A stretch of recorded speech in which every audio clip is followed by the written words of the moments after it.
Hello guys, അപ്പോൾ നമ്മുടെ ഇന്നത്തെ സ്പെഷ്യൽ എന്താണെന്ന് പറഞ്ഞു കഴിഞ്ഞാൽ നല്ല കൊടമ്പുളിയിട്ട് വറ്റിച്ചിട്ടുള്ള നല്ല സൂപ്പർ ചൂരക്കറിയാണ്. അപ്പോൾ നല്ല ടേസ്റ്റ് ആയിട്ടുള്ളൊരു കറിയാണ് കേട്ടോ. ആവശ്യത്തിന് എരിവും പുളിയും ഉപ്പും എല്ലാം പിടിച്ചിട്ടുള്ള ഒരു കിടിലൻ കറിയാണ് ഇന്ന് നമ്മൾ ഉണ്ടാക്കാൻ പോകുന്നത്.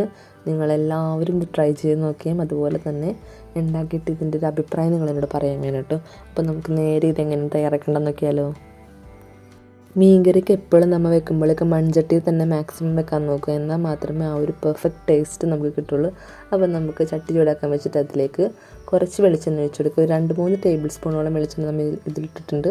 ഇനി നമുക്ക് കുറച്ച് കടുകും അതുപോലെ കുറച്ച് ഉലുവയും കൂടി ഇട്ടൊന്ന് പൊട്ടിച്ചെടുക്കണം. ഇനി അതിലേക്ക് ചെറുതായി അരിഞ്ഞിട്ടുള്ള വെളുത്തുള്ളി, ഇഞ്ചി, അതുപോലെ ചെറിയുള്ളി, അതല്ലെങ്കിൽ ഞാനിപ്പോൾ സവാള എടുത്തിട്ടുള്ളത്, അതും കൂടി ഇട്ടിട്ട് നല്ലപോലെ വഴറ്റി കൊടുക്കുക. പിന്നെ നല്ല ഗുണ്ടും മുളകാണ് ഇതിലേക്ക് ഇട്ടിട്ടുള്ളത് കേട്ടോ. ആവശ്യത്തിൽ കൂടുതൽ എരിവായിരിക്കും, 2 മുളക് ഇട്ടാൽ മതി, ഒടുക്കത്തെ എരിവായിരിക്കുള്ളൂ. അപ്പോൾ നമ്മുടെ വീട്ടിൽ തന്നെ ഉണ്ടായിട്ടുള്ള മുളകാണ്.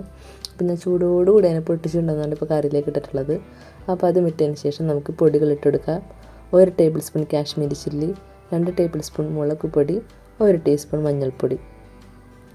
ഇനി പൊടികളുടെ പച്ചമണം മാറുന്ന വരെ നല്ലപോലെ വഴറ്റി കൊടുക്കുക. അതായത് അടുക്കി പിടിക്കരുത്, കരിയാത്ത രീതിയിൽ നമുക്ക് ആ പൊടികൾ വറുത്ത് തന്നെ ആ ഒരു സ്മെല്ല് നമുക്ക് കിട്ടുമല്ലോ, അതുവരെ നല്ലപോലെ വഴറ്റി കൊടുക്കുക. പിന്നെ ഇതിലേക്ക് വേണ്ടിയിട്ടുള്ളത് 2 തക്കാളിയാണ്. അപ്പോൾ തക്കാളി ഞാൻ പേസ്റ്റ് ചെയ്ത് വെച്ചിട്ടുണ്ട്. ആ പേസ്റ്റും കൂടി നമുക്ക് ഇതിലേക്ക് ഇട്ട് കൊടുക്കണം. അതുവരെ ഈ പൊടികളൊന്ന് നല്ലപോലെ വറുത്തെടുക്കണം.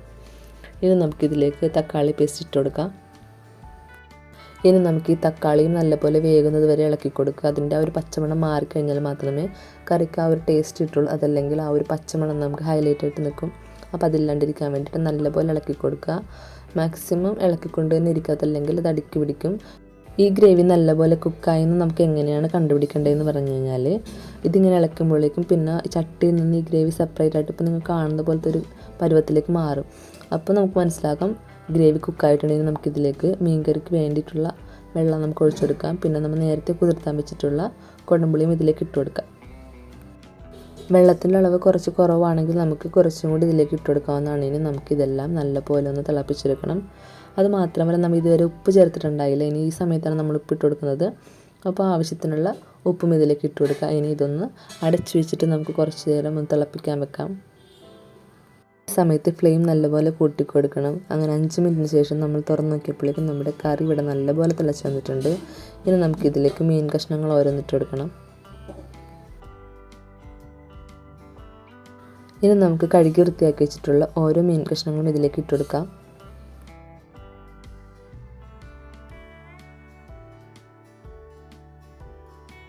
മീൻ കഷ്ണങ്ങൾ ഇട്ടതിന് ശേഷം നമ്മൾ ഇതിലേക്ക് സ്പൂൺ ഇട്ട് ഇളക്കാൻ പാടില്ല, കാരണം മീൻ പൊടിഞ്ഞു പോകാൻ ചാൻസ് ഉണ്ട്. അപ്പോൾ അതുകൊണ്ട് നമുക്ക് എന്തെങ്കിലും തുണി വെച്ചിട്ട് തട പിടിച്ചിട്ട് ജസ്റ്റ് ഒന്ന് ഇളക്കി കൊടുക്കാമെന്നാണ്. ഇങ്ങനെ നിങ്ങൾക്ക് അറിയാൻ പറ്റുന്നില്ല, ഒന്ന് ഇങ്ങനെ കുലുക്കി കൊടുക്കുക. അപ്പോൾ എല്ലാ ഭാഗത്തേക്ക് ആ ചാറും അതെല്ലാം കൂടി മിക്സ് ആകുന്നതാണ്. അതല്ലാണ്ട് സ്പൂണിട്ട് നമ്മൾ പച്ചക്കറിയൊക്കെ ഇളക്കുന്നത് പോലെ ഇളക്കി കൊടുക്കാൻ പാടില്ല. ഇതേപോലെ ജസ്റ്റ് ഒന്ന് ആ ഒരു ചാറൊക്കെ ഒന്ന് പൊക്കി കൊടുക്കാൻ മാത്രമേ പറ്റുള്ളൂ. ഇനി നമുക്കിതൊന്ന് 10-15 മിനിറ്റോളം വേവിക്കാൻ വെക്കാം. അങ്ങനെ നമ്മുടെ കറി ഇവിടെ നല്ലപോലെ തിളച്ച് വറ്റി തുടങ്ങുന്നുണ്ട്.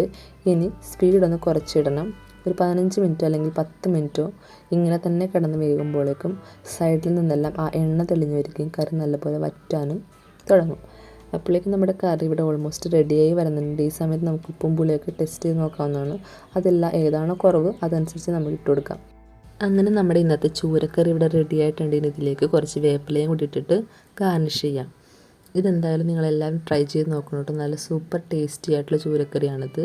ചോറിൻ്റെ കൂടെയോ പുട്ടിൻ്റെ കൂടെയോ അപ്പത്തിൻ്റെ കൂടെയോ എന്തിൻ്റെ കൂടെയോ വേണമെങ്കിൽ നമുക്കിത് കഴിച്ച് നോക്കാവുന്നതാണ്. ഇനി ഞാനൊരു 10 മിനിറ്റ് ശേഷം തുറന്ന് നോക്കിയപ്പോഴേക്കും ഒന്നും കൂടി ഇതിന് കളർ കൂടി, കാരണം കുറച്ചും കൂടി ഇരുന്ന് ചട്ടിയിൽ നിന്ന് വറ്റി നല്ല പെർഫെക്റ്റ് ആയിട്ട് നല്ല സൂപ്പറായിട്ട് ഇരിപ്പുണ്ട്. അപ്പോൾ നിങ്ങൾക്കിത് എന്തായാലും ഇഷ്ടപ്പെട്ടാൽ ലൈക്ക് ചെയ്യാനും ഷെയർ ചെയ്യാനും സബ്സ്ക്രൈബ് ചെയ്യാനും മറക്കരുത്.